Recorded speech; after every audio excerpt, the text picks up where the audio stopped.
Good evening, everyone. My name is Peter O'Brien, Vice President of the University of King's College, and it's my great pleasure to welcome you all here this evening on behalf of President Bill Leahy and the entire college to our inaugural McLennan Lecture. And it's my happy duty also to thank our sponsor for this event, Ms. Oriel McLennan, who in many ways, it seems to me, belongs at King's, though she hasn't been here for very long. Those of you who know her as a research librarian and a subject specialist in a variety of humanities areas at the Dalhousie Killam Library. And of course, she also cultivates her own specialty in Quebecois literature as well. But Oriel was formed early on by a love of science. She grew up in a family with a great respect and love of science. And so in honor of her family tradition, she makes it possible for us to invite a visiting speaker, such as the distinguished speaker we have this evening, who will not only deliver a public lecture, but also be present on campus to interact with students and professors and to be a witness to the subtle interaction of the humanities and science, which is something that we're so moved by at King's in our own curricular mission. The director of our History of Science and Technology program, Melanie Frappier, has said of Oriel that she reminds us of the vital role humanities must play as we address, as a society, the multifaceted issues raised by the rapid developments in science, technology, and medicine. What better way to remember someone's passion than by igniting it in others? And so I thank Oriel McLennan on behalf of the college for igniting that love and making its continued presence here possible. And with Melanie's beautiful words, I pass the podium over to her to introduce our speaker this evening.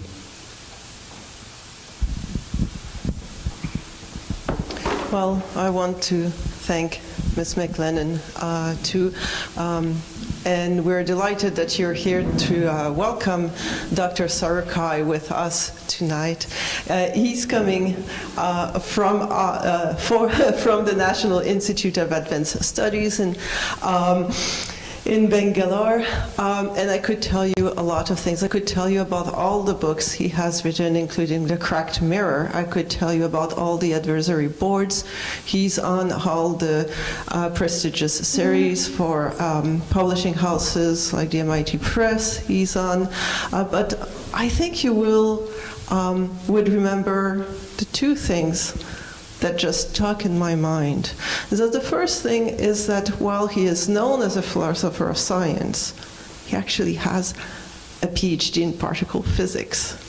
And this is important, and you'll see in a second why. And the second thing you would remember out of all of his accomplishments and the number of prizes he earned and the number of fellowship he had, was that he is a columnist for the Hindu, which is basically the Indian New York Times, I've been told, right? So he is not only an intellectual, but he's an engaged public intellectual in India. And this is important, and this is important for all of us. And he actually told all of his reader of the Hindu about this about a month ago in a very nice column on the activists and the intellectuals. And I think you see yourself as an intellectual, but your trajectory is going towards activism. And see, the one thing he tells us in this series is how both the intellectual and the activists are important, and yet they're on the margins of society, and they're often pushed aside by the society because they have the uncomfortable role of making us think about what we're doing that is not necessarily right. he reminds us that in our time, the activist is really important, right, because of all the extremes we're seeing. But he also reminds us in this column and other columns that actually the intellectual now has to become more and more, take more and more the skin of the activists, because it's important not only to point out to others the problems they're causing, but to see how sometimes we mirror those same behavior in ourselves. And the talk today is about this and how it is important for all of us who have a deep appreciation in science not to make the mistakes we are accusing those who we see as skeptics of doing. So please join me in welcoming Dr. Sarukkai.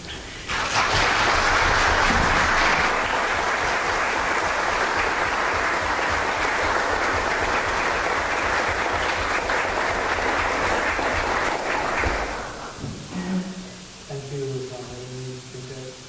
I'm deeply grateful for this opportunity to give this talk, and I want to thank Warren McMahon for this. I also want to thank Gordon, who's been a great collaborator for many years. It's my second trip to this place and to this lovely campus, and with both these wonderful institutions here, and it's been a real joy coming back and meeting many old friends. Melanie, I didn't expect her to talk about my last piece on activism, but you have given me an entry into what I wanted to say. This talk is actually about the doing of science. It's about the doing of science, which might seem a bit odd for those who are not engaged with this kind of experience of doing science in India. I'm not speaking as a critique of the doing of science, but as somebody who is watching this act of doing science in this specific sense, in a specific sense about the practice of science within Indian institutions. So some of the oddities that might arise in that description should not be seen as oddities of a culture.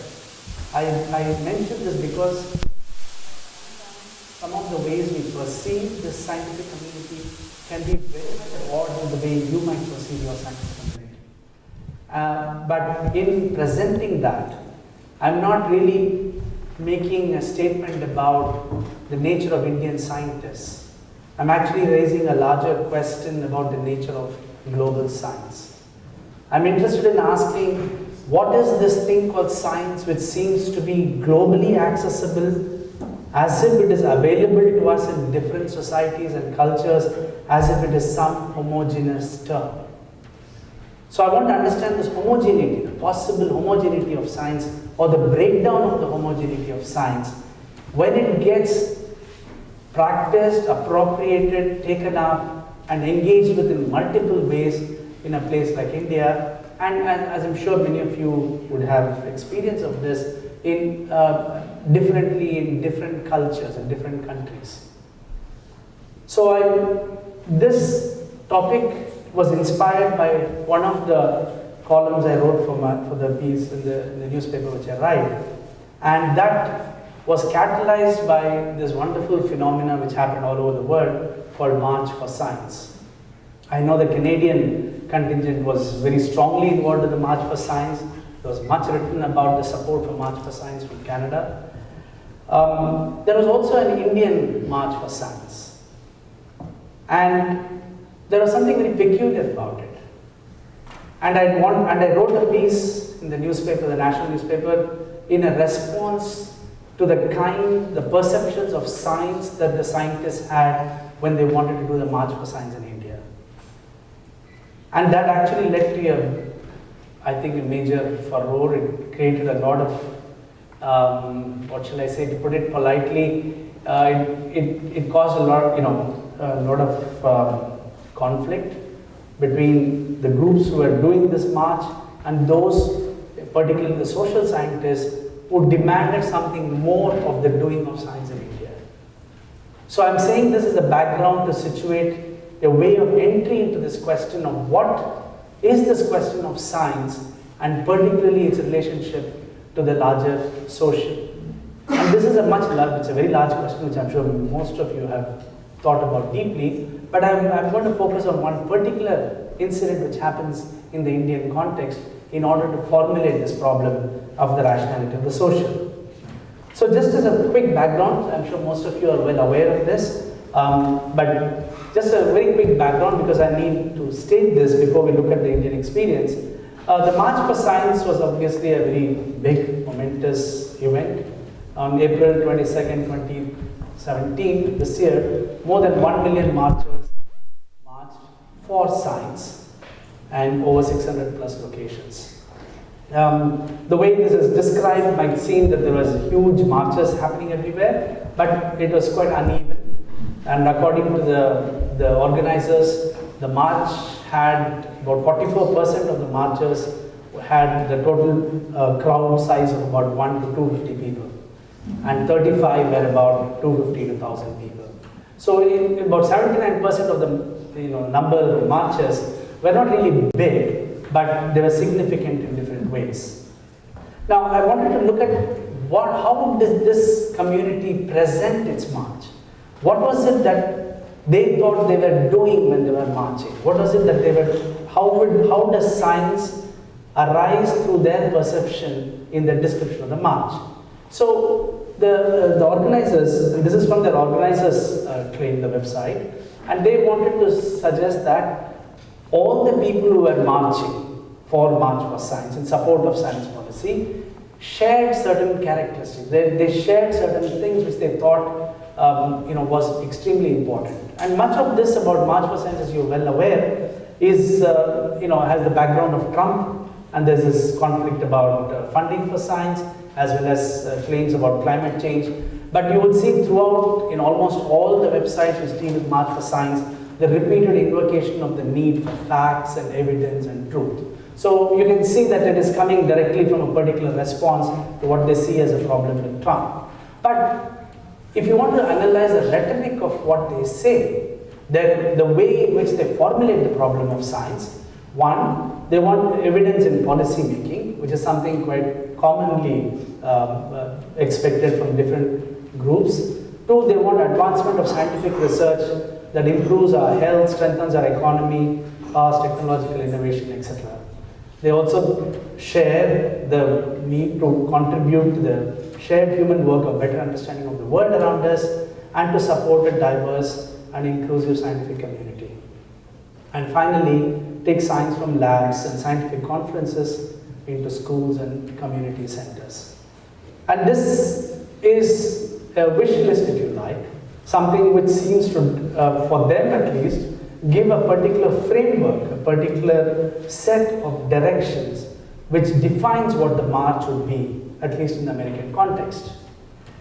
I'm not going to discuss much of this, but I just want to keep this in the background because I want to look at very briefly and very selectively a couple of other countries' response, because I want to come to the Indian response in the background of these responses. So I thought very quickly, the Australian March for Science was actually quite interesting. It was a little more detailed. It also had very clear demands. And the Australian March for Science group claimed that they wanted 4 basic categories of support. One, they supported universal literacy, which was support education to promote broad public knowledge and discussion of scientific work. And 2 was open communication, which is about communication of scientific findings. And informed policy, which, as I said, is repeatedly occurs in different marches, which is public policy should be guided by evidence. And in this case also scientific consensus. Interestingly, in the Australian write-up, they also point out that public policy must support literacy in science, technology, engineering and mathematics. So given the kind of discussion and debate on STEM, you can see how this also becomes an important preoccupation for March for Science. And of course, stable investment, which is common to all of them. But interestingly, they also had a catchphrase, a tagline, which is that science belongs to everyone. And what is interesting, I think, in both the American and Australian websites, is there is their sense of wonder, joy, that many of the people who are behind March for Science are not just scientists.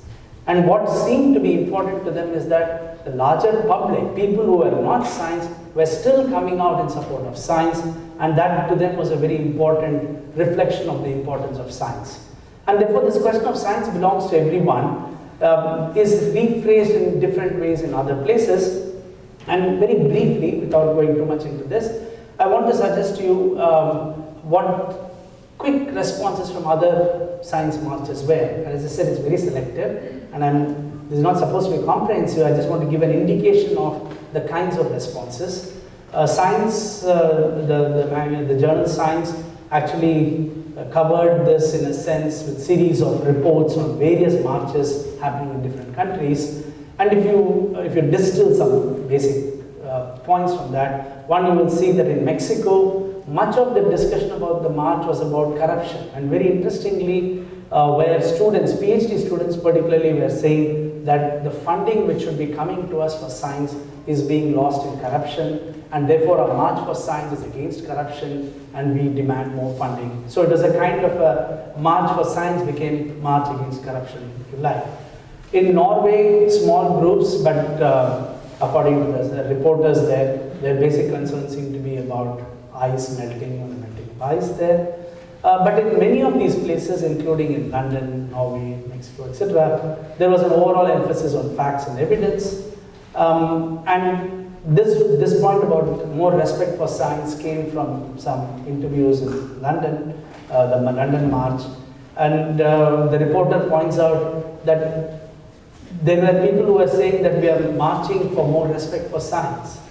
And one of the persons was, some of the people who were sitting in this, watching this, were puzzled. Apparently they were puzzled, because they said, well, according to us, we anyway thought science had a lot of respect. So these were outsiders who were looking at it, but found that this question of respect for science was something which was puzzling to them as a lay person. And in Canada, I hesitate to, I'm sure probably many of you were involved with this, but I thought it's for completeness, I should just mention this and also point out something which I found a little bit odd, which is they begin by saying that they already have a history of doing this protest and doing something about science, and then they say science is international, and then add following that cuts to American science or Canadian science. I'm sure Canada thinks American science is not international science, American and Canadian, but the global nature of scientific practice is already indicated in many of these formulations about the response to the science. So the Canadian one also points out that there are positive changes, science come together in different science and norms. I mean, this kind of image of science, which is, I think, very specifically highlighted in the Canadian, does not necessarily play out in the same way in the other March for Sciences. Now, given this background, I want to show you very briefly what the Indian March for Science was. And as I said, I'm doing this not to discuss the March for Science, but to understand something about the nature of doing science and the nature of science itself. The Indian March for Science was held much later, not on April 22nd. It was held in August or September, August. And it was held in many different cities in India. And they had mobilized a large number of people for it, both scientists. And in India, there are a large number of lay persons who are, who come under different umbrellas, who support science in a very generic sense.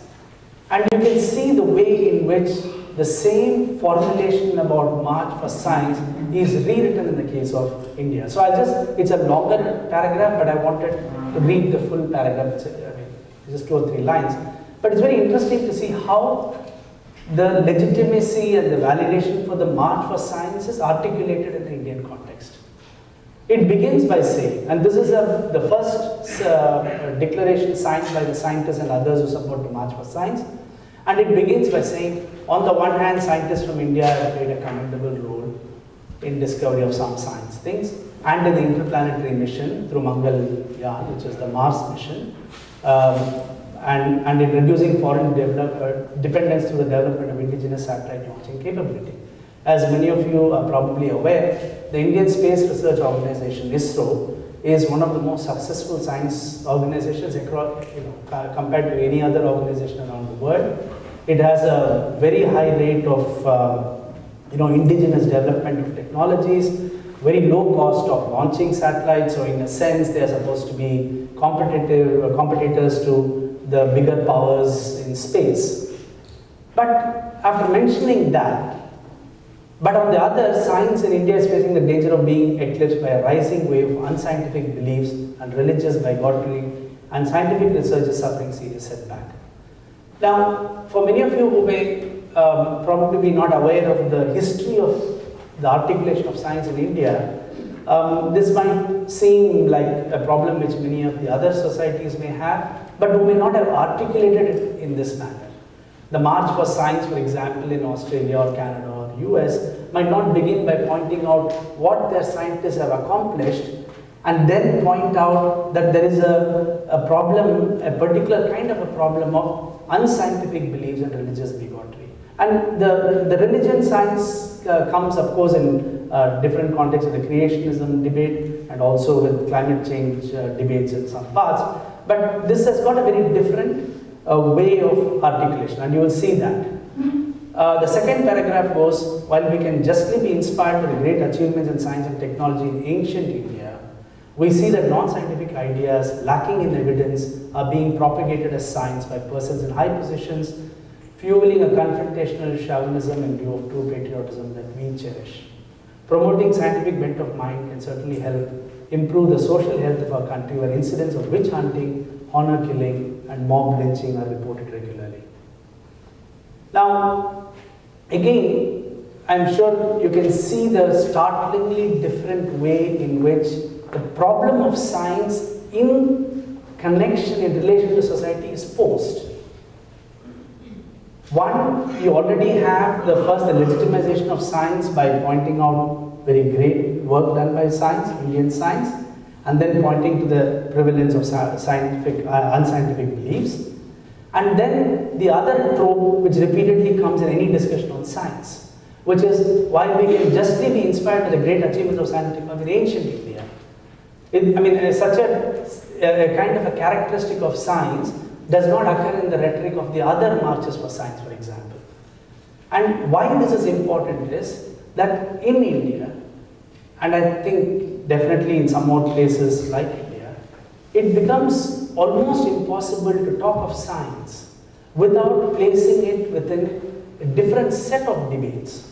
One of which is this ancient India debate, which is the idea of other sciences, alternate sciences, indigenous knowledge, or of other forms of knowledge systems available to the civilization or culture, if you like, in lieu of quote-unquote modern science. And therefore, the naming of science itself is such an important problem in any debate on science. So it's not a simple march for science, because when you say you're marching for science, you're marching for many of these kinds of questions which revolve around the idea of science. And then the second very important point, and the point about chauvinism and nationalism is always part of science. And in India, you cannot understand science without nationalism as a very central core, like in many other societies. But the last point, the promoting scientific bent of mind, could help improve the social health, where incidents of witch hunting, honor killing, etc. happens. And this is something which is again extremely important and interesting to the Indian context. And I will try and explain to you why that is so loaded. And part of the public debate which was catalyzed in India after this and after my piece in the Hindu was also because of a larger response of the society towards claims about what science is expected to do. The capacity for science to be able to get rid of certain things like witch hunting, honor killing, or superstition and blind beliefs, etc.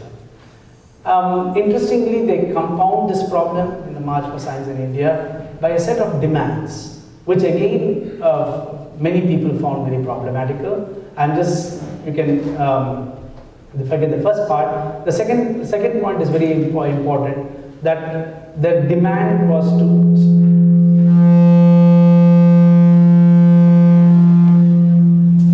Sorry, did I do something? No.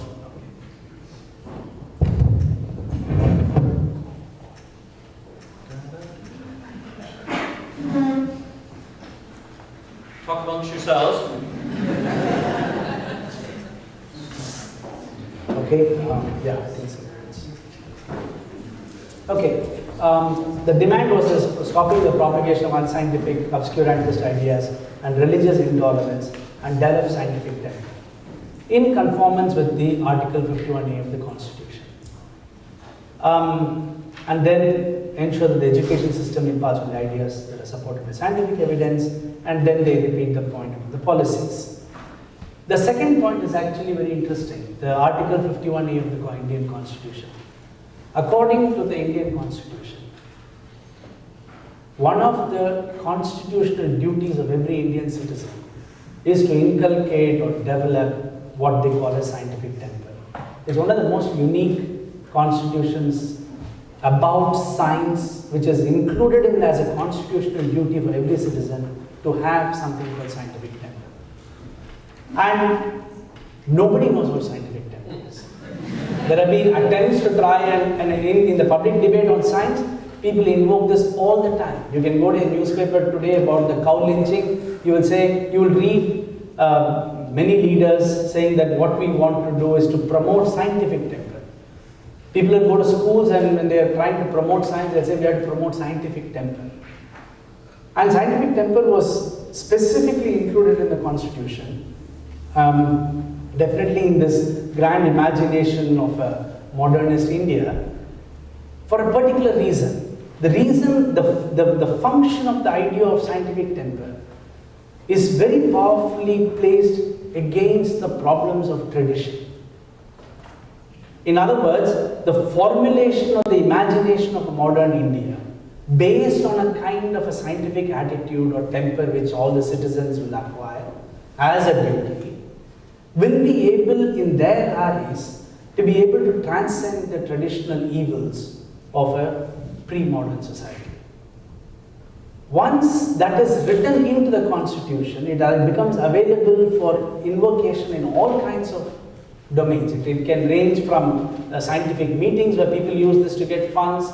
As I said, it is used extensively in education to promote certain kinds of science education and so on.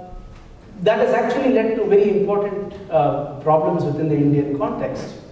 But for me, I wanted to look at this question of these March for Science declarations from different countries in order to actually inquire into something else. One, about the nature of science in a global setting. Is this imagination of a global science, which is common to all parts of the world, tenable? Is it tenable not just as a set of textbooks which are where we teach the same textbooks in different countries? Is it tenable as a social organization? Does science as a community, as a social community of scientists, of students who do science, of scientists who interact with the larger nation in terms of its development or whatever, are these seamlessly global across different cultures? So, in other words, I want to use the March for Science to articulate a question about the global nature of science. Or is it that, as we see in the articulations in March for Science, are they driven by local interests? When I say local interests alone, it's very probably driven by various other forms of interests, including global commerce, but there are also very strong influences of local interests of different kinds. One in the Indian case would be about, as we saw, about scientific temper and so on. It is also interesting that in many of these accounts of the March for Science in different countries, what was missing is, as an observer of scientific writing, what I find missing in all of this is that the earlier accounts of doing science, I mean, one can of course invoke Einstein here, but it would be a bit of a stereotype, but Einstein's invocation of the importance of curiosity in science, the awe and wonder that you have when you encounter science, the kinds of the rhetoric which filled the doing of science and the propagation of science in completely different time period. What you have instead in almost all these statements that I saw are terms about developing health.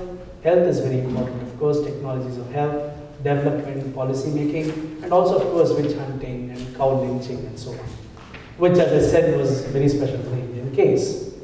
So, there is within this the belief, very well articulated by the Australian March for Science, that science is for everyone.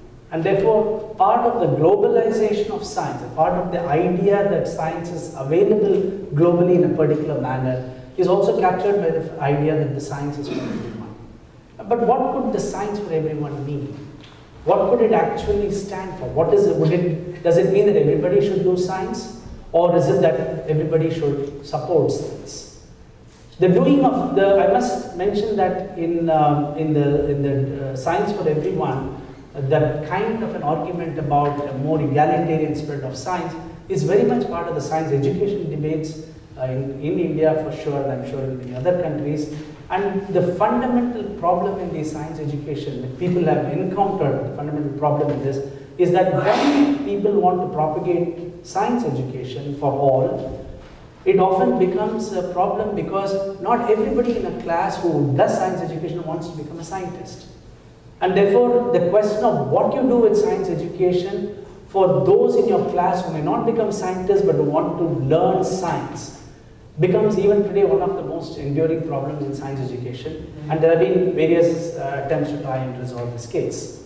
Now, in the Indian case, I want to, as I highlighted, the focus on scientific temper is something which is very special. And the fact that there is a constitutional duty for scientific temper has made the problem of science itself, both as a nationalist, modernist enterprise, very different from the way in which it is probably formulated in other places. In the Science Declaration in India, the environment, health, open communication, all of them do not actually play much of a role. Although the environment, there are very many important environmental movements in India, particularly in the Himalayas and so on. The focus of this debate in India was actually about using science to eradicate social evils. Perhaps something very different from how you would have encountered it, let's say in the Canadian case. Now, what is the social evils that science is presumably helping us overcome? This is right from the early times of the scientific temper. When modern India, post-independence, confronts its modernity, it is by finding ways to deal with its problems, what it perceives as problems, or what the leaders of that time perceive as problems in the Indian society. And one of the most unique problems that characterizes Indian society is caste. And caste is very deeply imbricated in science in ways which might surprise people who may not encounter the mechanics of caste in institutions, in other societies and so on. Caste becomes a deeply troubling question for Indian science for a variety of reasons, including the fact that science is seen, even today, Indian science is seen to be dominated by the upper caste, and the hegemony of the upper caste seem to dictate certain concerns of Indian science. So it's impossible to actually decouple these questions, even though India in its post-independent imagination might want to keep its traditions and past aside, it cannot but engage with these questions every time, at every turn. And it has not managed to go past some of these fundamental problems which inflicts not just the society as such, but scientific society as such, scientific communities. It is also the case that in India, very often the use of science as a particular expression of modernity and its using of science in order to pit itself against the past and tradition leads to a very problematic relationship with religion.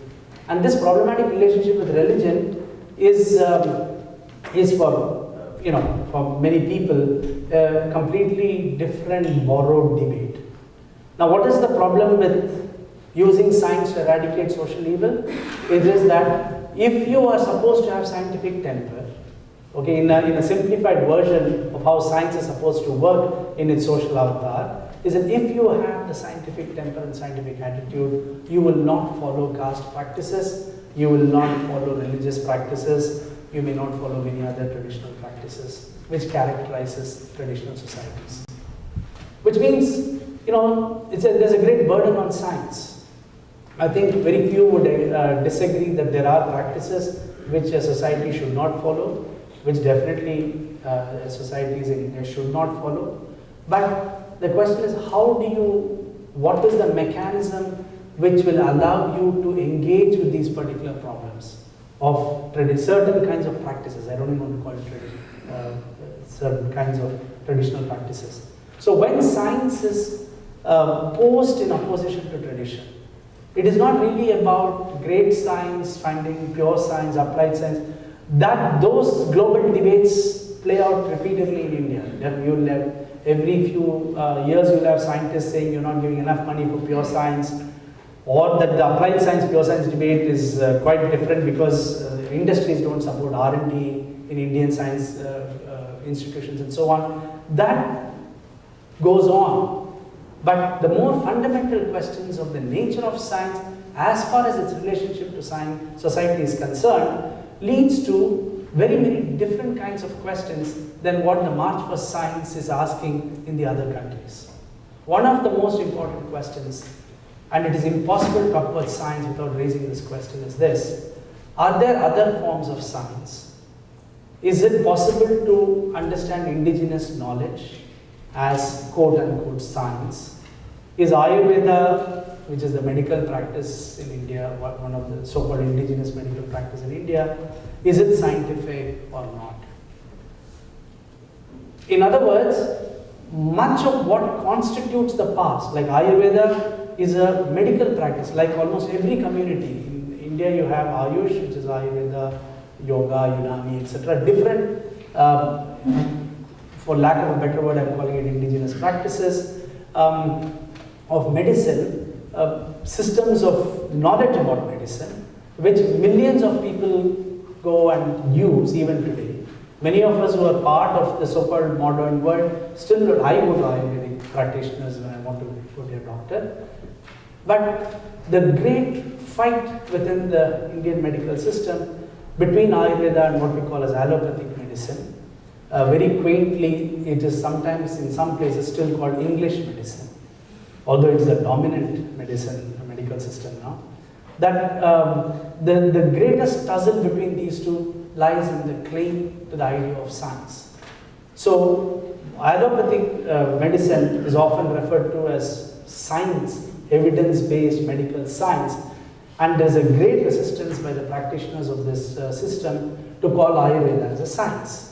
Now, why would Ayurveda want to call itself as a science is another question, and I can explain that a bit later. But what I'm trying to suggest here is this: that the moment you raise the question of science, along with its problems of funding, government intervention, climate change, environmental creationism, etc., in the Indian context, and definitely in some other cultural contexts, the questions which arise are not of these kinds alone, but of completely different set of questions, including the fundamental question of the definition of science, because of a very strong claim of the past towards notions of scientific knowledge.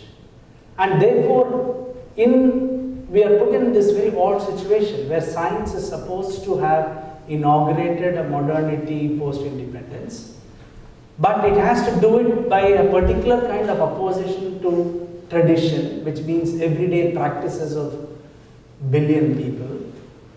And yet, the invocation of science, because of its value-loadedness, is often invoked by the past or by traditions of the past in order to make claims about their own scientific nature.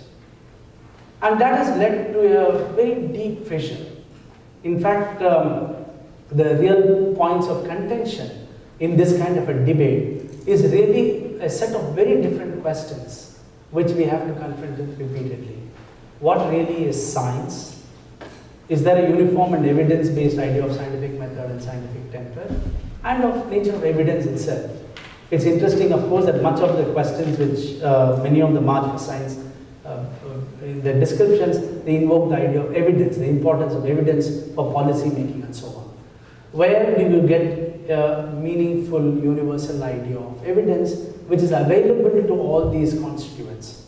And this, of course, philosophy of science or history and philosophy of science studies in general has expended enormous amount of effort in trying to engage with this question of what is science, what is scientific what is scientific method, notion of evidence, etc. So I'm not going to talk about that at all, because I presume, after all, Canada, in my view, is the best place for science studies in the world. So I presume that there is enough awareness of it. But the question I want to ask here is this. I want to take this point seriously.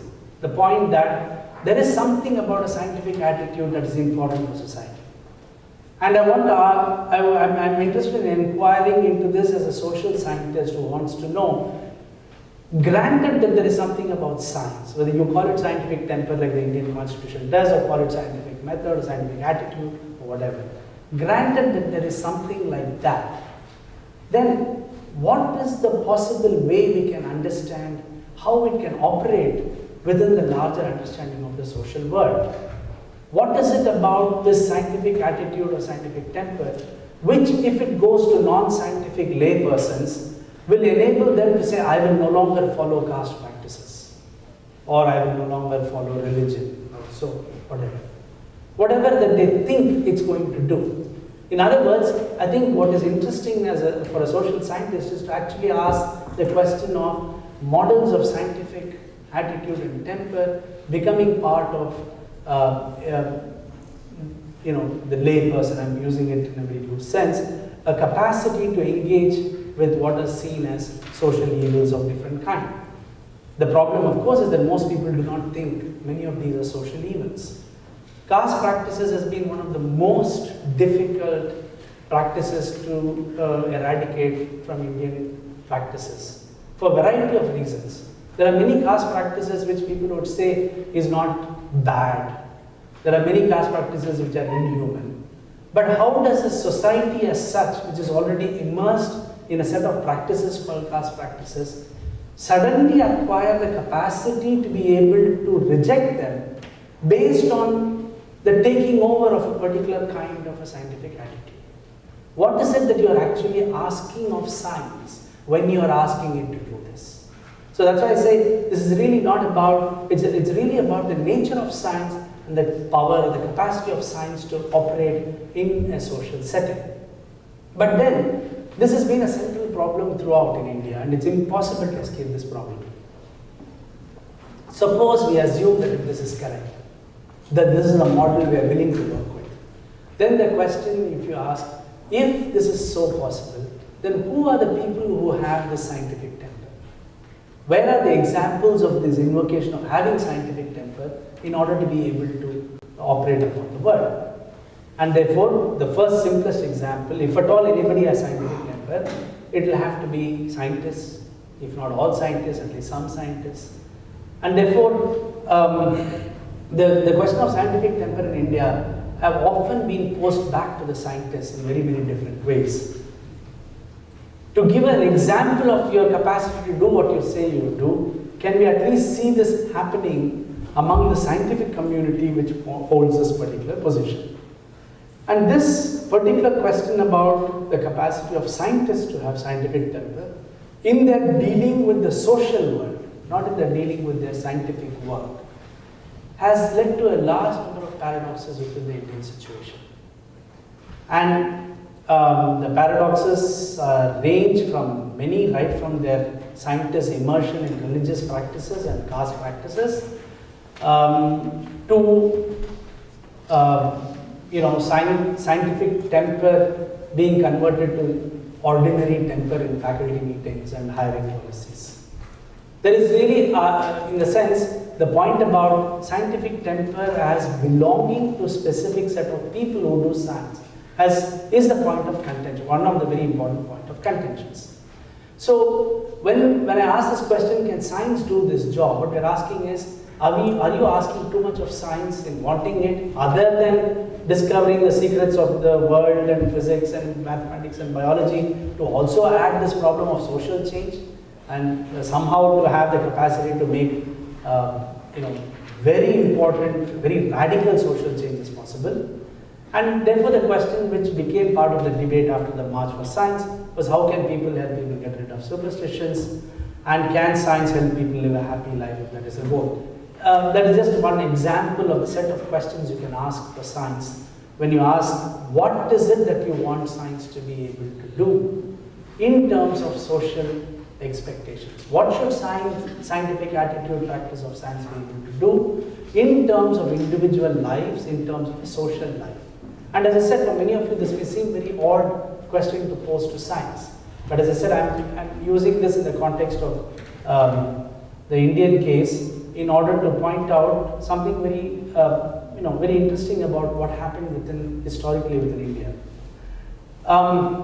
One of the major forerunners of this scientific temper argument, a very well-known scientist who recently passed away, he once told us an account in the 70s or 80s when he along with other group of scientists tried to get a pledge of scientific temper in Indian society. So they formulated a document which says, I pledge to follow scientific temper and scientific attitude, I will not follow certain social practices and so on. And he said it failed, they didn't get enough people to support it in order to send it to the government, etc.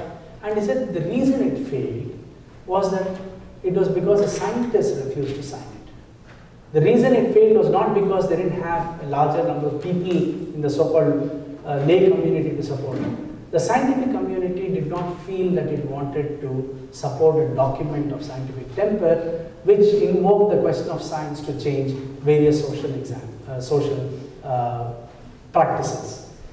And in a paradoxical sense, this is very well exemplified by actually what might seem to some of you as a very odd example, but I'm showing this not because it sounds exotic, but because I think it's part of our confronting these odd practices of science in India at different levels, and then as observers of science trying to make sense of these acts. I mentioned about ISRO, the Indian Space Research Organization, which by all accounts, you could study ISRO as an institution, etc. It's not only one of the most successful organizations in India on science, it has built an enormous amount of new indigenous technologies, has become self-sufficient in space technology when the US had embargo on it and so on. It has also been a great model of science in India, which is not restricted to so-called pure science or theoretical sciences. So in many ways, if there are two big arms of scientific communities in India, one is a space research organization and one is atomic energy. And the space research has done extremely well, very competitive with the best in the world. The space community also does something very interesting. There are two places where they have the launch facilities. One, the place in a southern state of Karnataka where they manufacture many of these things, including the satellite and so on. And there is a launch in another state, Sriharikota. And there were reports many years back about a very odd practice of these ISRO scientists.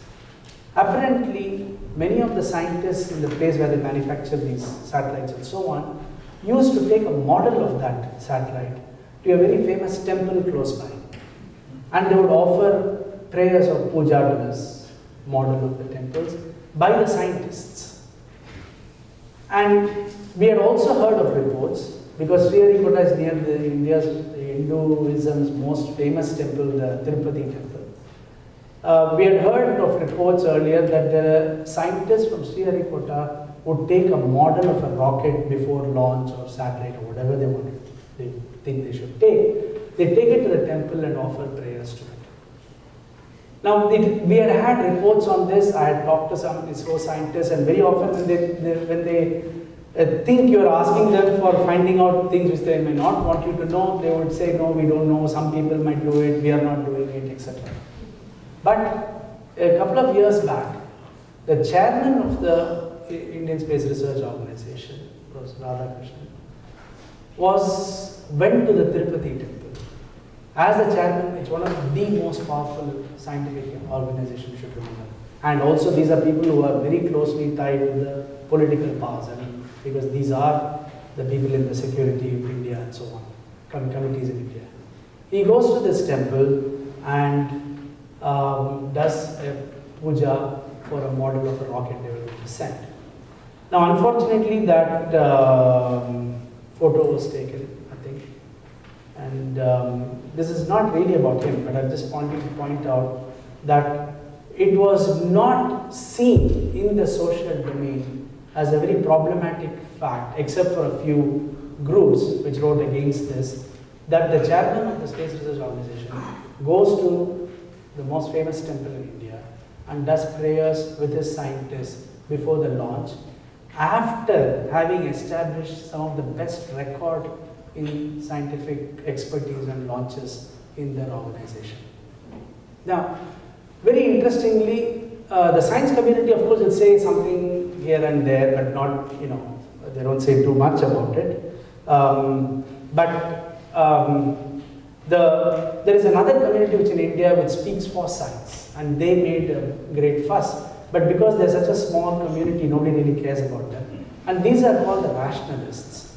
And there are these groups within India which are called the Rationalist Society, which very periodically about astrology or about this ISRO or any of these cases to do with religion, they'll immediately send a news release saying this is very wrong. So they did write about, instead of news release about protesting against ISRO's chairman doing this, but as far as I know, there was no official response of any kind about this. And we don't know if it is being done after all this publicity, but I know that within the community of scientists, there's nothing wrong, intrinsically wrong in that particular act. There are very few people actually think, and there are scientists of course who have taken strong positions against it, but there is nothing, it doesn't seem blasphemous to them to be able to engage with this particular practice of religion within this really extremely high technological competence which is Shubheswar. And part of it is also illustrated by this wonderful example of Motorcycle Baba, which is a very important way of understanding the social invocation of science within India. And before I show the picture of that, I'm very briefly highlighting this similar debate about Templeton Foundation, which I'm sure many of you are aware of, when in early days they actually come to my institute also and organize some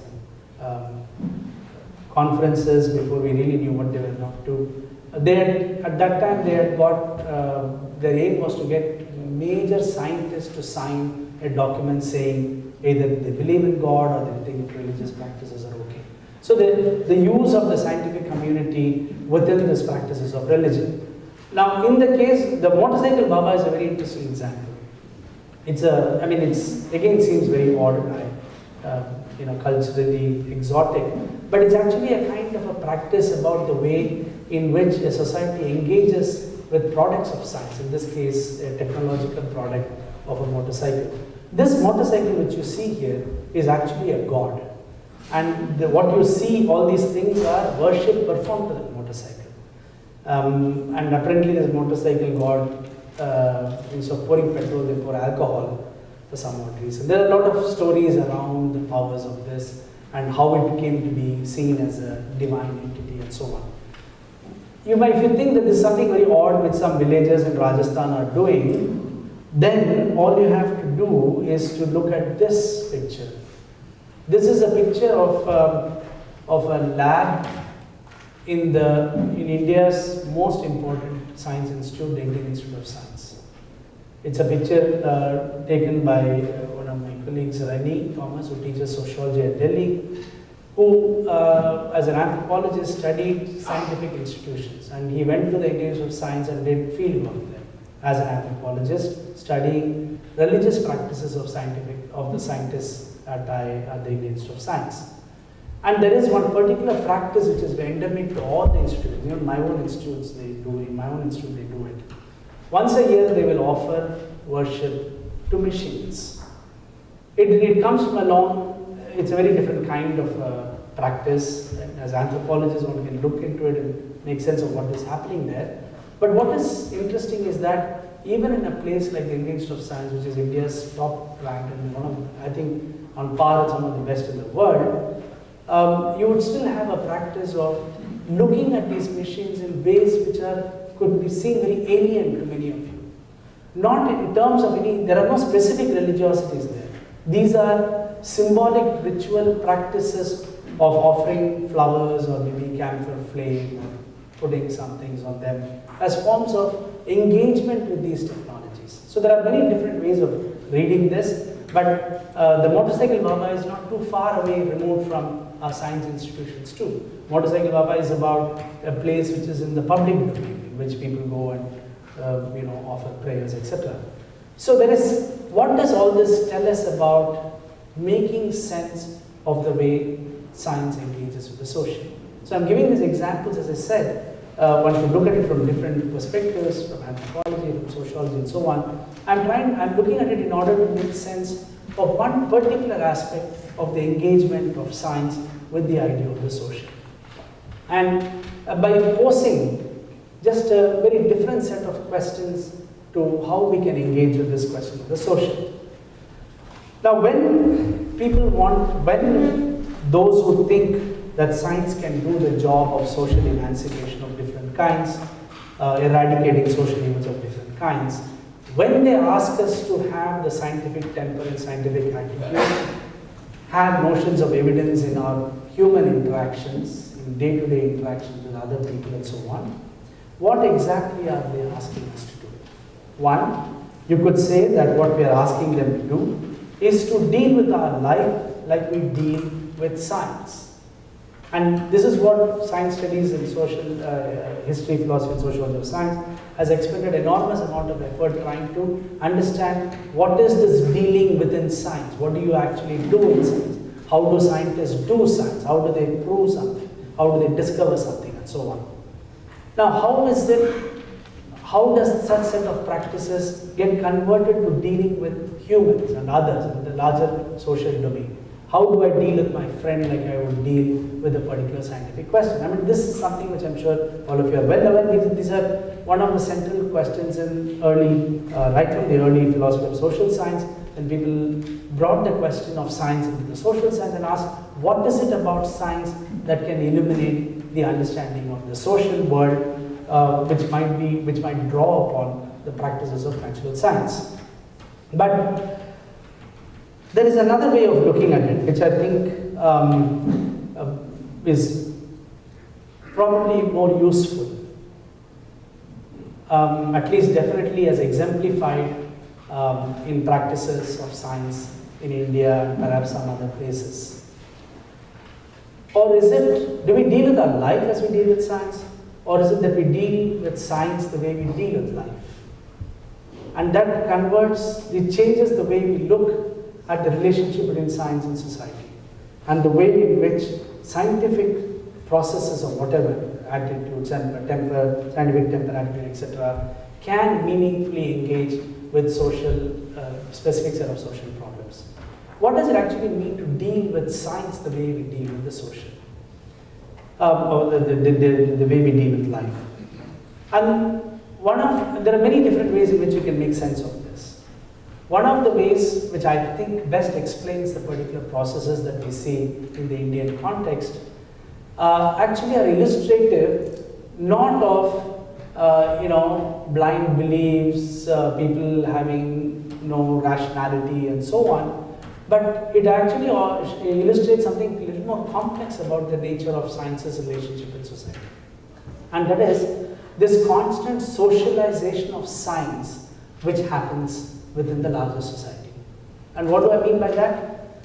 You have science as a particular kind of a practice or a product, something which is very often within institutions, something which comes out into the public largely only through certain kinds of technological gadgets, or suddenly pictures of a rocket being sent up, so on.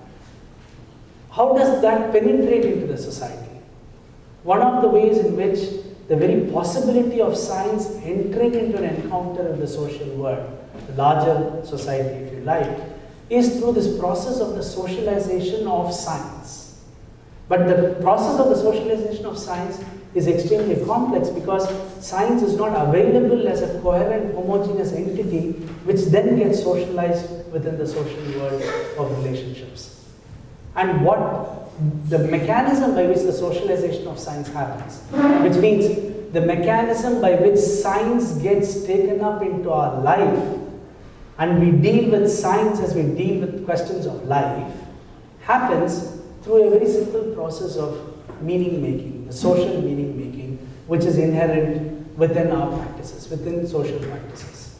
So one of the ways I think which is most useful to make sense of this is to say that the moment that science, whether as method or as scientific temper attitude or as a set of practices or even as institutions which are very highly funded or behind gated walls, in whichever way you want to look at it, when science is taken within the domain of social meaning, it is incorporated into the way you make sense of society, not just making sense of science per se. So that socialization happens when you make meaning of science by relating it to social meaning.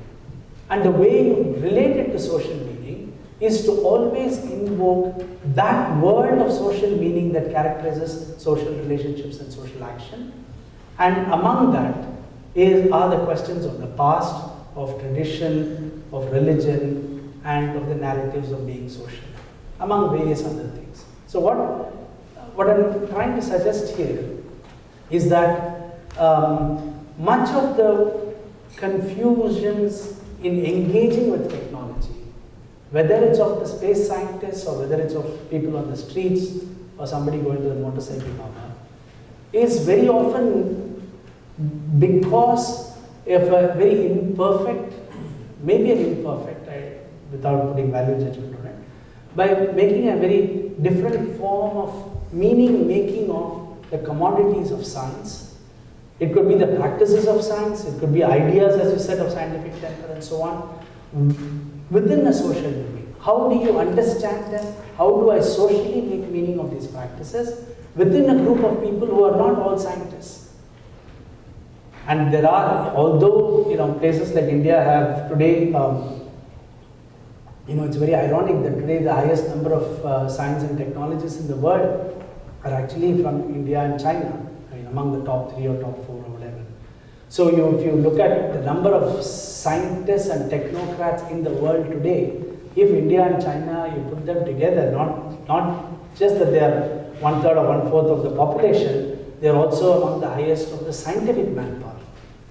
And along with it, if you understand the fact that both Indian and Chinese actually run some of the biggest technology companies in India, the world today, including the fact that today, if you see, for example, the head of Google, Microsoft, Nokia, these are the CEOs of Google, Microsoft, Nokia, Pepsi, are all Indians. And it is, just because they're Indians doesn't mean anything. What I'm trying to say is that the worldviews which are immersed in the way of social meaning making, which is part of what I would want to call as a larger cultural world which these people inhabit, which they bring to the meaning making activity of science, can actually change the way we understand what science actually means. And that capacity for us to expand the vocabulary of the understanding of science away from certain kinds of an epistemological act within laboratories or certain kind of factual claims about certain things is an integral part of the practice of science in these societies.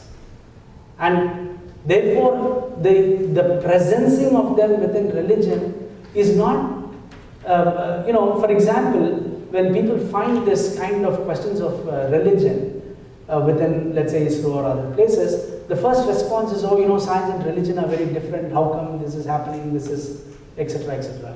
But I think that form of reading into it is also a social meaning making of a particular kind, coming from societies which look at science and religion in a particular context of this particular kind. It doesn't mean this doesn't happen in India. Many Indian scientists are extremely opposed to this question of religion for a variety of reasons, and there are very good reasons why they would want to do that. But in the Indian context, many of these scientists who do it are also very often associated with the left. And therefore, it is not just about science and religion. It is also about larger political affiliations in the question of religion. So it's a far more complex, social process which happens. And I think the point is that once you do this, that the ideas of associating science to a nation, for example, science to cultures. Today, one of the greatest debates in India, and I was very curious to find that some of it resonates with some of the discussions I've been having in Canada about indigenous knowledge systems, about knowledges of earlier civilizations or First Nation or whatever you want to mean within the idea of the indigenous. In the Indian context, the association with, for example, with the social meaning to nation, which is very well articulated post-independence, has also led in today's India, increasingly in today's India, to attempted associations of scientific discoveries with some ancient past. And sometimes it gets really boring, and it's frustrating when there are people who say things which are, that this was done in India first about aeroplanes and so on, and there have been enough scientists and others who have taken very strong position against it. It is frustrating to some extent when people extend this beyond what they should be doing within the boundaries of interpretative freedom. But it is also part of a larger social meaning making which happens within the practice of science. And we need to find different ways to engage in this question. It's not just a question of saying that they can't find parallels of ideas, past, present, future, or different cultures and so on. And we need to find different ways of doing this. So one of the ways, so therefore there's been a lot of resistance to the idea that science gets taken up into this domain of social meaning in all these different ways. And the resistance has come from scientists, it has come from people who have been supporting science within the public domain in India and so on. One way to understand this is by understanding the process, the social process which goes into this. And one of the ways by which I quickly characterize this, if there's any questions on it, we can talk about it. The real distinction which characterizes the socialization problem of science is, on the one hand, when people are saying use scientific temper, scientific attitude to get rid of superstitious beliefs, to get rid of traditional practices of different kind, what you're asking for is a kind of scientificization of social meaning. Scientificization, I discovered later on, that has also been used in different contexts, including by Habermas much earlier. But the idea is that you want to bring in the question of a scientific approach to social interaction, whatever that scientific approach could be. It could be scientific temper, scientific attitude, etc., as against its opposing tension of socialization of scientific meaning. So there are two very simple processes which seem to happen. One is that invoking scientific temper to solve the world's social evils is a particular kind of scientificization of social meaning, in order to be able to bring in certain characteristics of scientific thinking, scientific temper and attitude in social engagements of different kinds.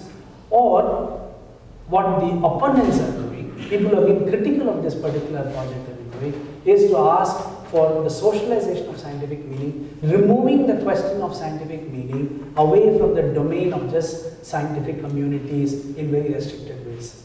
And the socialization of scientific meaning is not often something which scientists would like to accept, but just like ordinary people may not want to accept the scientificization of social meaning. So that tension animates much of the debate. But for me, I think there is a much larger debate, and this is where I conclude my point here, conclude what I want to say here, that this kind of way of looking at this tension between scientific meaning the practices of science being incorporated into the mechanisms of social meaning making and social action, and the resistance by science to keep it within their communities in order to be able to talk to each other, in order to have this asymmetric possibility of others not understanding science, and therefore you have to always popularize science and tell people what science is. That particular tension which seems to happen can perhaps be captured in this kind of scientificization of the socialization. But I'm sure that most of us who want to look at science from a much broader perspective understand that science is already anyway social. And therefore the relevant question then for me is actually, is it the individualization of the social or the socialization of the individual? And the reason I am saying this as the final point I want to make here is that this is the question of the individualization of the social or the socialization of the individual is a central concern in Asiatic cultures, I would say in general, and definitely in India. What this means is that if the idea of the individual is defined through autonomy, and then social processes are in the hands of social autonomy and not individual autonomy. It may be, I'm sure many of you are aware, that even today that there are a very large number of students who come to my courses and classes who will still expect their parents to choose the courses they study. There are still a very large number of the population for whom their parents will choose their spouses for marrying. And these are seen as part of accepted social practice. The resistance to this is not by invoking some notion of individual autonomy, which says somehow as an adult you are going to choose whom you're going to marry or you're going to choose what you're going to study. And this again, we'll have to find, what I'm trying to say is you'll have to find ways to read these social practices. It's very easy to dismiss them in one particular kinds of reading, but I'm trying to point out that the larger question there is not that people are subservient to the family or to the social. It is actually about the way in which ideas of social authority and social autonomy are formed, and the way in which these notions of social authority and social autonomy function within a society. And it is extremely important to place the social authority and social autonomy against individual authority, individual autonomy. Science, in a very fundamental sense, exemplifies the individual authority and autonomy. Repeatedly, the invocation of science or the scientific attitude and the scientific temper is about the capacity of science to be to challenge any authority or to be able to question anybody who tells you whatever they want to, however great that person may be. That notion, which many sociologists and anthropologists have pointed out within larger Asiatic cultures, where there is particular notions of deference in a particular kind, I'm saying it very qualifiedly, raises a very important problem of what we mean by the doing of science in a culture in which authority and autonomy are displaced to a very large extent from the individual to the social.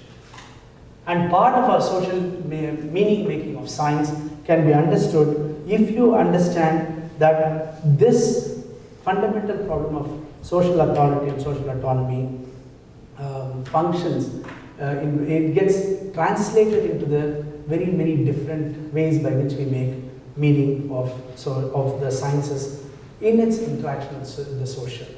And therefore, what I would suggest, and I'm probably very wrong in this, but I'm taking the liberty of suggesting this to you, is that the real fundamental conflict that is manifested in these science wars, which happens after our March for Science, and various conflicts within various social groups about what is science, should we be following science, or should India be scientific, etc., is actually, the point of conflict is really not about science. It's actually about the definition of being human. That's in the sense, the social human, how much we can understand the idea of the human as being an autonomous, independent agent, or as a social being of a very different kind.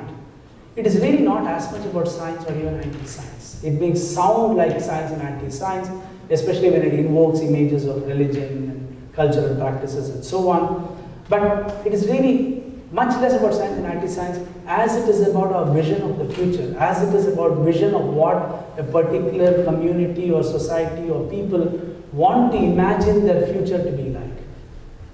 Including very simple things like, the obviousness of technology, which seems to drive much of our modern civilization, is often resisted at very many different levels in many practices, and it's not special to India. There are many, such resistances available in the West too. So, but all these are ways in which, these are attempts at articulating what is it to be human and what is it to be socially human, and our imagination of a socially human world in which we function, in which cultures show marked differences. They show radical differences in the way we think of what family should be, what society should be, what friendship should be, what trust should be, and so on. And these confusions or negotiations about science reflect as much this attempt to reformulate the questions of a social human. And it's something which I think is extremely important in any characterization of these Asiatic societies. But even if you accept all of this, even if I accept that you need a scientific intervention in social meaning and social action, can doing of natural science really do that? Can doing physics and mathematics really help you engage with have human relationships in a different manner, or stop caste practices, or stop believing in religion or whatever? I would only suggest to that, perhaps this may sound slightly polemical, but just at least as a point of discussion, I would anyway suggest, anyway there is a science. There is already a science which does this. And very aptly, but not in this context, it is also named as social science. It is a science, and social science for us has now become a set of disciplines and a group of things which seem, a particular kind of historicity to the idea of social science. But I'm saying that the possibility of rationality of the social is already available within the practices of social science. That's all I'm saying. That is, the way in which you recover a question of the rationality of the social can already be recovered from this very deeply important contributions from the different social sciences. And the implications, if you accept that, then the implications are very clear.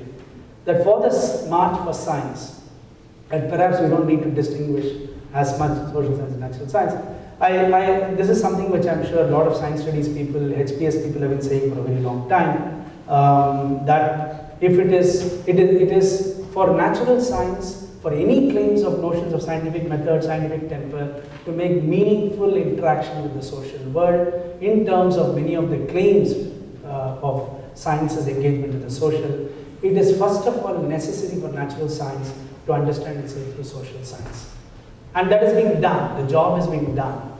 And one of the most difficult things we have, and it happened to us after the March for Science, the big conflict, the big debate which started after I wrote that piece in the newspaper, etc., was around this point about naive understandings of science by practicing scientists as against different kinds of richer descriptions of science by a large number of social scientists. And the point we have always been only making is that science is a very complex and rich activity, and sometimes accepting what a very large community of science studies, science and technology studies that people have done is actually very useful because it allows us to reflect more truly upon the nature of science. And therefore, to come back to the point which one of the March for Science made, that literacy in STEM is very important, it's part of the March of Science. I would I think very apt for me, since I'm here at, not only because I'm here at King's, but very aptly I would say that any literacy, any notion of say meaningful literacy in STEM, science, technology, engineering and mathematics, can only come first from literacy in humanities. Thank you.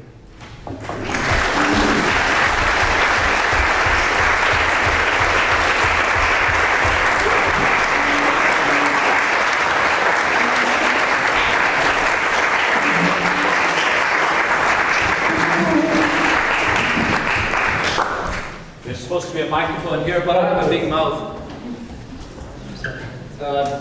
We have now about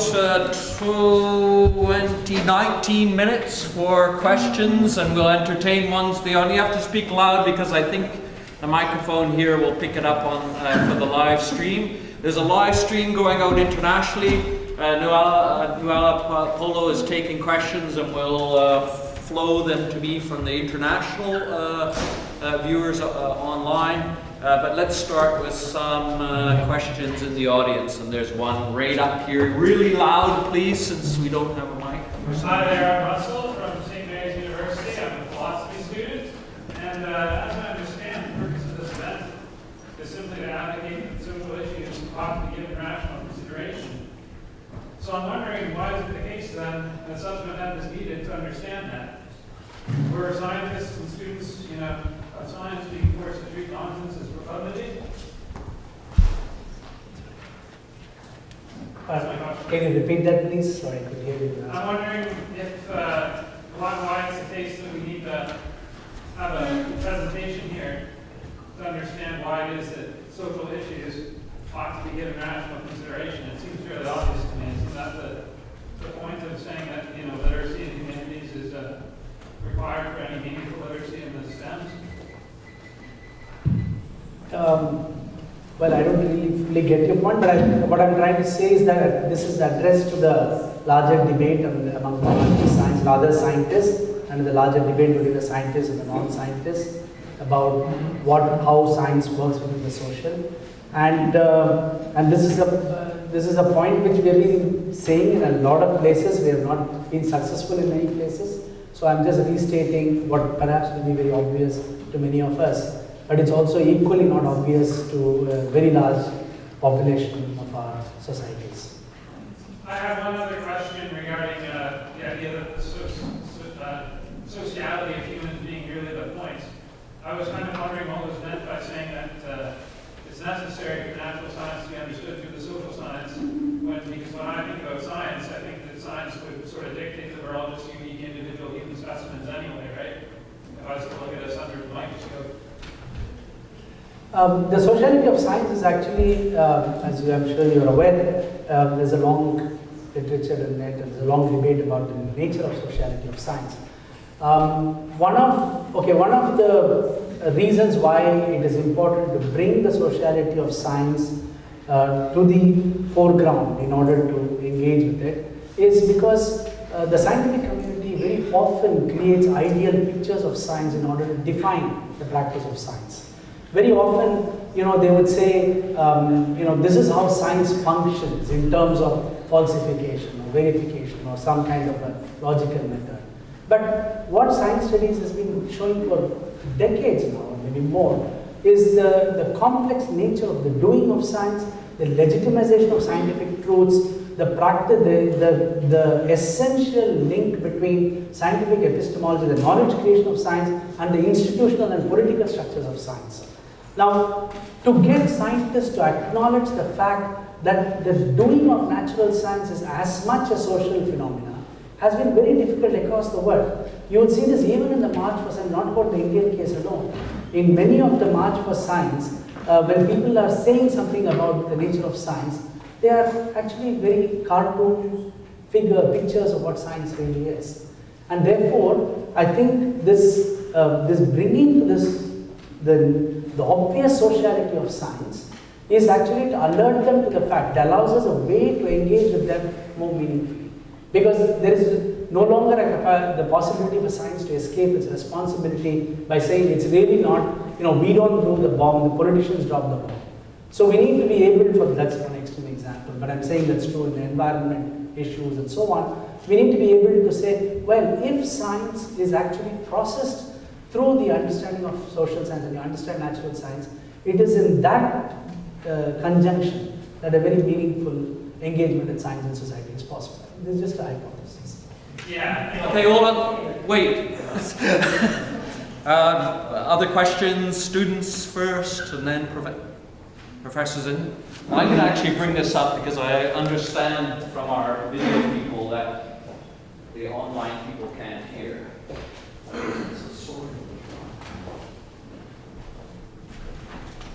Thanks very much, Dr. Sarakai. I wanted to ask, at the beginning of your lecture, you talked about how this was not a critique of how science is done, it's an attempt to describe it. And I think that a lot of the reaction of scientists who aren't interested in this kind of story is because it's seen as a critique, that it's not totally asocial. And I'm wondering if in your public engagements, if you found any particular rhetorical strategies that have been effective in having scientists and non-scientists, science enthusiasts, engage meaningfully in the sociality of science?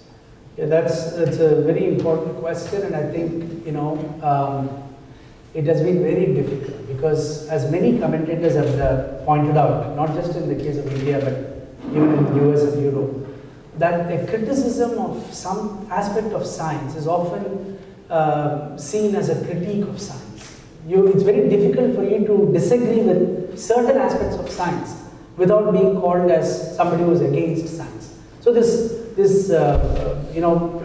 giving you the title of anti-science is very common. We have had, just before I left for Canada, we had a public debate following on something on similar lines at the Indian Institute of Science, which is the premier science institute in the country.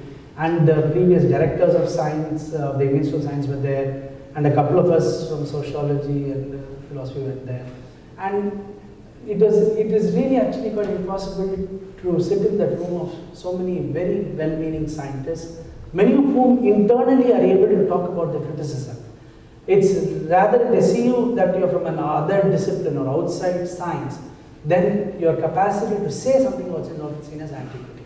I mean, as an extreme example, and this is a real true case, many years back when I was working, at that time I began work on a problem in philosophy of mathematics, or do mathematical entities exist or something like that.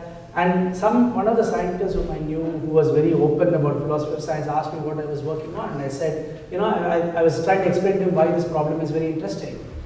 And then he turns to me and says, why are you so anti-mathematics?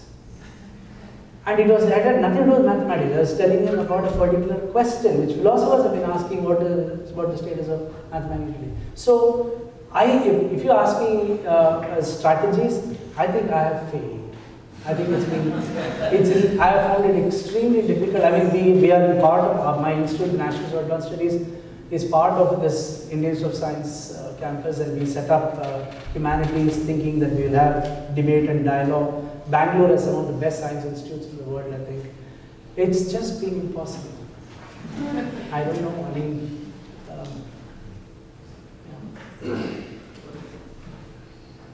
Thanks very much.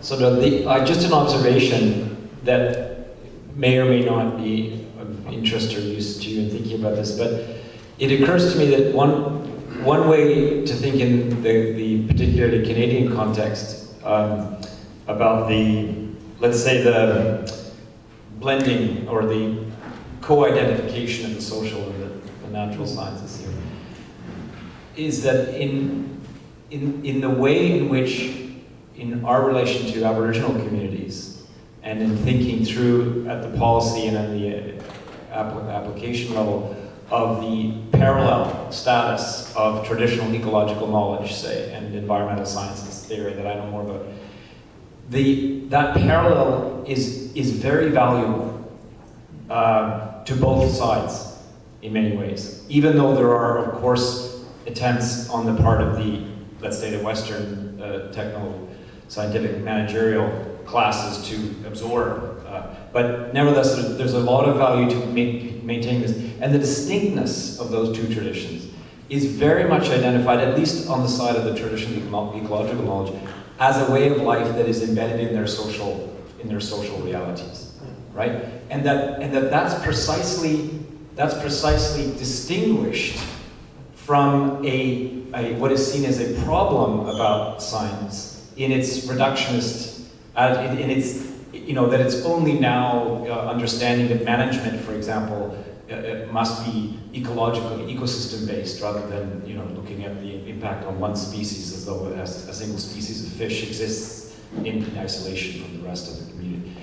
So that identification of a way of knowing with a social way of life on the Aboriginal side is contrasted with, and so I'm offering this as an observation. There's something interesting and compelling about your story as a way of perhaps breaking down an isolation in our context. That I'm taking that as an observation from the talk, and whether that applies to your Indian context. Yeah, thank you for this, because as I said, I was very struck when I spoke to some of you about this question of, in some sense, recovering ideas of indigenous knowledge and the Aboriginal knowledge system, which is going to be, I was told it's going to become part of the revamp of the university system. I don't know if I understood right, but I thought I understood that there's going to be, an engagement, the revamping of the university system, taking this into account, right? That's, to me, I find it fascinating, but I'm also really surprised that, that imagination is there. Because one of the greatest difficulties we have had in, bringing this notion of the indigenous, Aboriginal, or even the past, it's already a question of the past. It's something which happened much earlier compared to what has happened with modern sciences, the advent of modern science. It's about the idea of the present and the past, which is such a deeply political problem in India. In India, what has happened is this. I would be shocked if there is any Indian politician or even Indian scientist or even Indian academic community which would say something like what the Canadians are saying now. Because there already exists a very strong practice of this ancient past, whether it's in Ayurveda, whether it's in Indian philosophical systems, religious systems. They're already 1,000, 2,000 years old, and they are functioning away from the larger so-called secular social world, and the tension has already been established between them. Therefore, in India, if I invoke this idea of knowledge of the past, it is always converted into the political of right or left. So it's very difficult for people to talk about Indian philosophy in India, because if you do that, you'll be charged with being belonging to the right. I mean, it's a very odd situation. So you will have to establish your fact that you're not in the right while you want to engage in this larger question. That's the first point. And second quick point is this. Why I would be very puzzled and I would think that this is a great challenge is because modern science resists, it's so fundamentally different. The metaphysics of it is so different from the kind of the knowledge systems which characterize various other ancient civilizations, that there is really the talking point, the meeting point between them is fraught with difficulty. And that's why I said that there's something you should really look very closely to see how it is possible. Because how they talk to each other, what are the common points which can even bring them together? That has been one of the greatest difficulty in getting our knowledge systems to talk to each other. So, sorry, very quickly, for Ayurveda is a very good example, because there is much in Ayurveda. Once I went to an allopathic doctor who said, he told me to take an Ayurvedic medicine, but he said, I won't write a prescription, you better take it, because I don't want to write a prescription for it, you can buy it anywhere.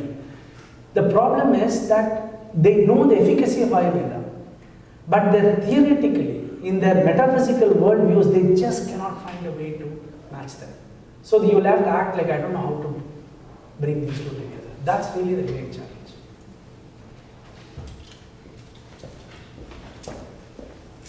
We've got two here. Shall the microphone Do I need to press a button? No. No, fine. Yeah, thank you very much. I very much enjoyed your lecture. I'm here as a member of the public at large. It's a public lecture, so I'm very happy to be here. Also that you provided the Indian context to what you had to say. Your concluding statement is very powerful. Of course, it depends now what you mean by literacy in humanities, so that would need to be defined, because I think there are historical examples where, and that's why I'm very much in agreement with what you have said, where really scientists, strong scientists, now started to socialize their science, and that went fatally wrong, right? If we just think of the eugenics movement in the 20th century. But so perhaps then this is not all that different from what Max Planck had to say in 1937 or 38, which were sort of at the eclipse of that kind of fatal divergence.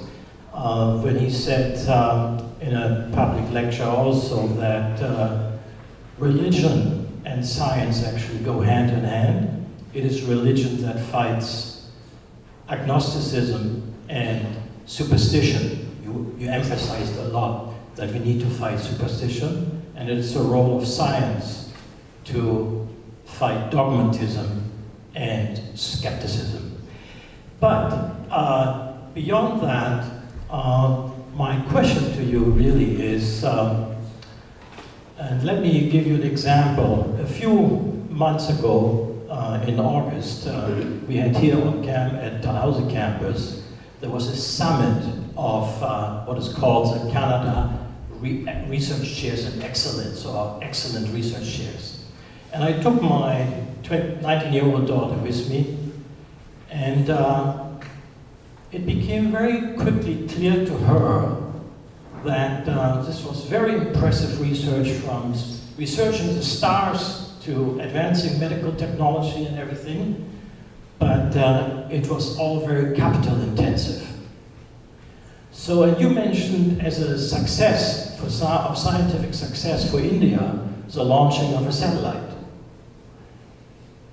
So my question is science really social and driven by the social and its rationality, or is it driven by economics and its rationality? And if that is the case, how does this help us with your concluding statement? Thank you. Thank you. Briefly, at least in the Indian case, it's been very clear, like I think in other countries too, that the idea of development and progress has been one of the greatest engines for science. Even today, when we create new scientific institutions, and particularly now with the present government too, it's very clear that science has to function on behalf of a nation's growth. It could be either the big dams, or it could be the atomic program, etc. But definitely science is working towards big growth. And again, what science studies people have shown for long is the relationship between science, between activities of science in pure scientific institutions, to questions of commerce, economics, the war effort, defense. I mean, it's a very complex collection of things which drive science actually. But very often the legitimization of it is often presented as social goods. In the case of the space program in India, I would say it's one of the most successful, socially relevant programs in the country. Because, for example, all of communication in India depends on the great progress which ISRO made. None of the other science institutions, I think, have come as close in terms of social impact. Both in terms of spin-off technologies, both in terms of even the earliest connection for all the TV channels came through launching these satellites. So the space has actually got far more legitimization than much of the other science work which is done in India.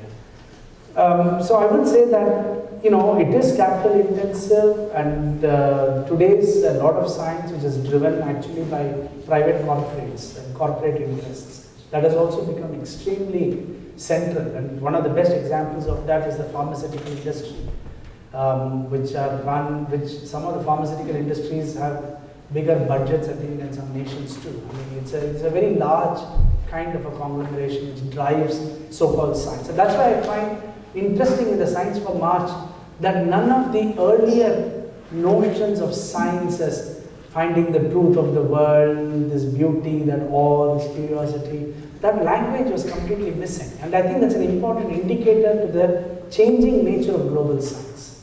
It's not that something is lost or something is gained, but it's just an indication of what is happening in the way science is being perceived. So, in a sense, a quick answer to this is that science is now being far more answerable to the state, and still not that, and through that to the society, because it is a state which invokes the notion of social responsibility to some extent. But it's still very far removed internally from the way they understand the significance of their work, whether they are doing it for society or not.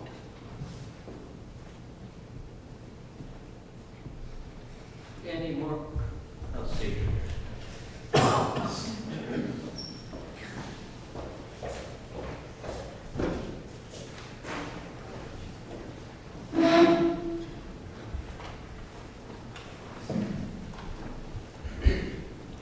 So I was wondering, you talking about, well, the ways in which science becomes socialized and is itself a social enterprise of such. You cannot cleanly separate the two.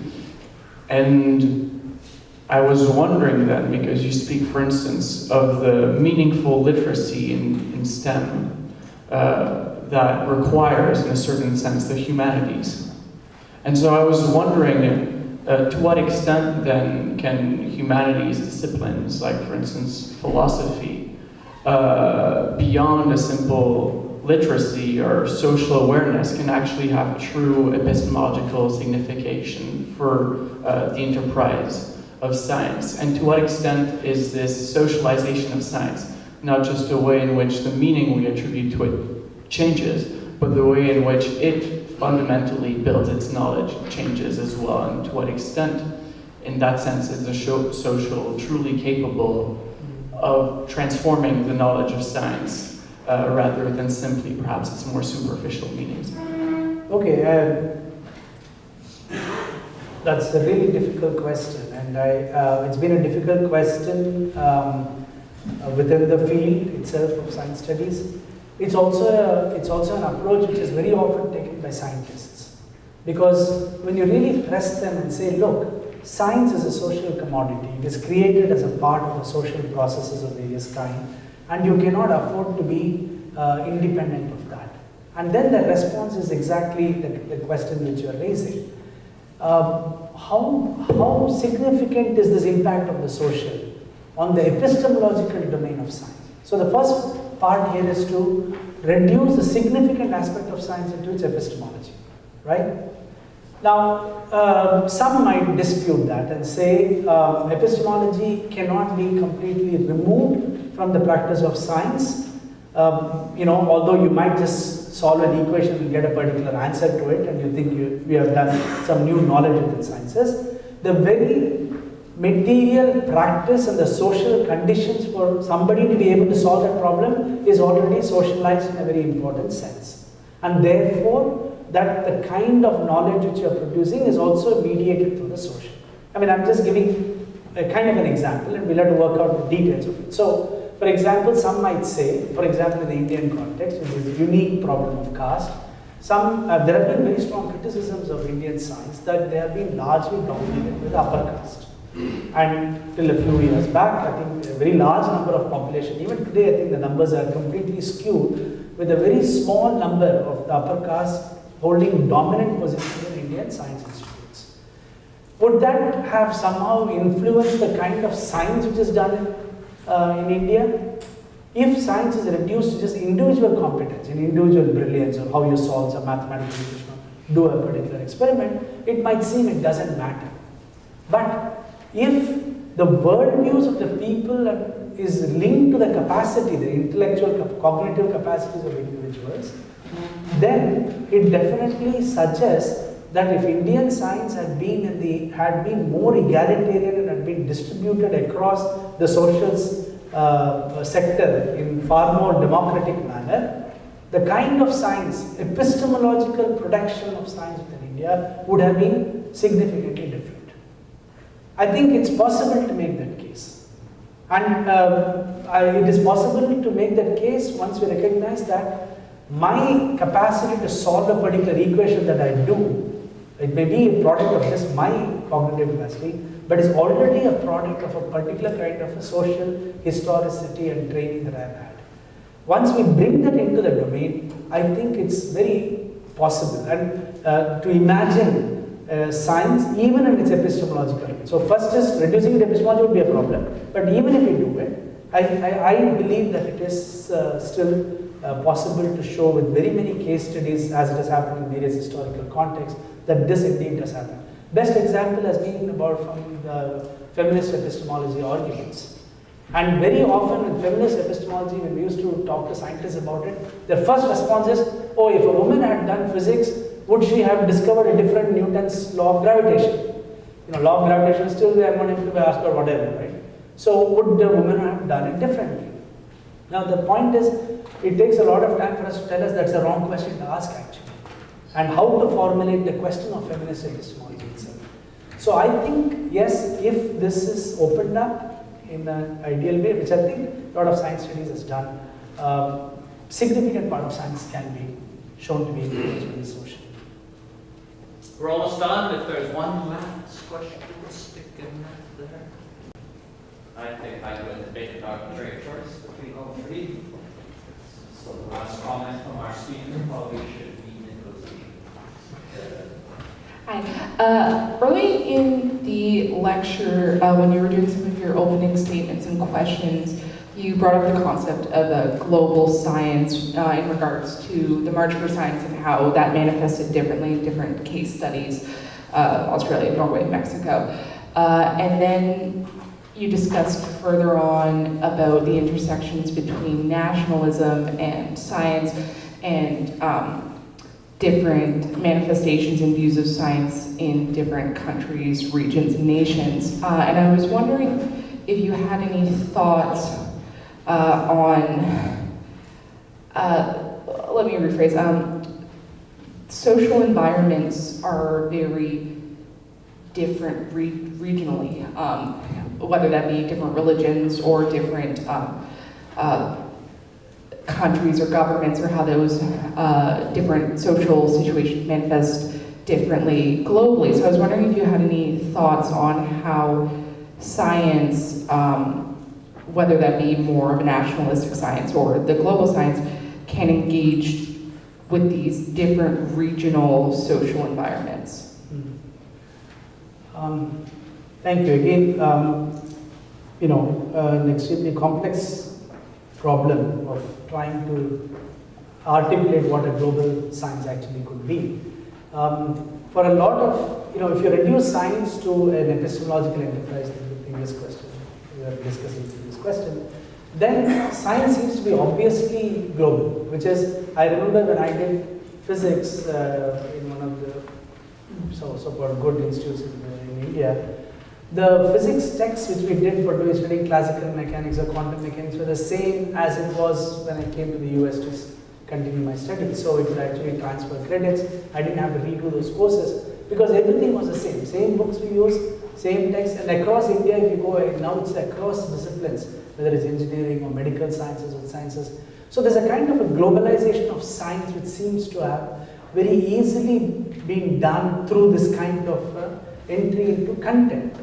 The science content is same. Everybody learns the same classical mechanics, same quantum mechanics, relativity theory, etc. But the practice of science is not just the textbook. The practice of science needs, among other things, an establishment of major institutions, a government which supports them, an education system which will produce people who will then end up studying science, etc. I mean, it's a massive social process. And that's why most countries today, as part of basic definition of a modern society, would have to say that the most important education they want to support is science education. And that's the reason why we'll have to end up with a question like this, because literacy in humanities is subservient to the kind of science content teaching across the world. So how then does, the kind of picture that I present, where does the distinction really lie? And one of the points which I have tried to highlight here is this very complex relationship between science and the nature of the social. And the nature of the social, people of course often say societies are different. I mean, I would say Canada is very different, perhaps from India. I think in a lot of ways it's similar, but maybe there are some ways in which it is very different. In the way people might engage with each other, relate with each other. For example, a very simple, startling example is the way the role of the families in Indian society, which is, as I said, extremely strong. Even today, you know, the best example I can tell you is there are all these, many of the Indians working in the US, the so-called non-resident Indians, NRIs, who are working in many of the tech companies, doing very well in very high positions, go back home and get married because their parents will fix their girl or boy for them. And there is no conflict in it because they see that as part of their social belongingness, right? That kind of social distinction, what does it mean to be, in a sense, the social, has a great influence on how we understand science. So there is something which I want to say, so I can use this to end this point. There are two very important parts. In a different context, when I've written about the rationality of the social, there are two very important points that I think was startling. One, why is it that people tend towards the superstition or whatever, beliefs or religion or whatever it is the thing, or today to technology? There is very little difference between what technology is doing and what religion is doing in some societies, and what technology is doing, let's say, in advanced West like this. There is a particular response to the problem of vulnerability, and humans are characterized by a definition of vulnerability. We are vulnerable in a very fundamental sense. We die. And any society which does not understand death will not understand what sociality really means, because the notion of vulnerability is about the possibility that we die, and I don't know what to do about my own death, right? And many of these examples of, so you could ask, what is the rationality of vulnerability? How do I engage with this question of my vulnerability? The fact that I could die anytime and I don't know what to do about it. So this is a very important part of the way in which the social gets transformed. Social gets articulated in different ways within a particular society. Death as a theme defines many societies, and the way you understand the question of death, respond to the question of death, and so on. And I think that is significantly different across societies and cultures. And the belief that science, either through modern medicine or science by its basic idea, the ideology of science, is that it resists these points of vulnerability, and it is about notions of control. Death is a problem for science. Death is necessity for humans, but it's a problem for science, because postponing death, continuing living, etc., become part of a larger project of what it is to do science in a sense. I'm not saying immortality, I'm using it metaphorically in this sense, right? So I really think the way in which different societies understand what it is to be with each other, that really influences the kind of what it is, how science gets meaning within the society.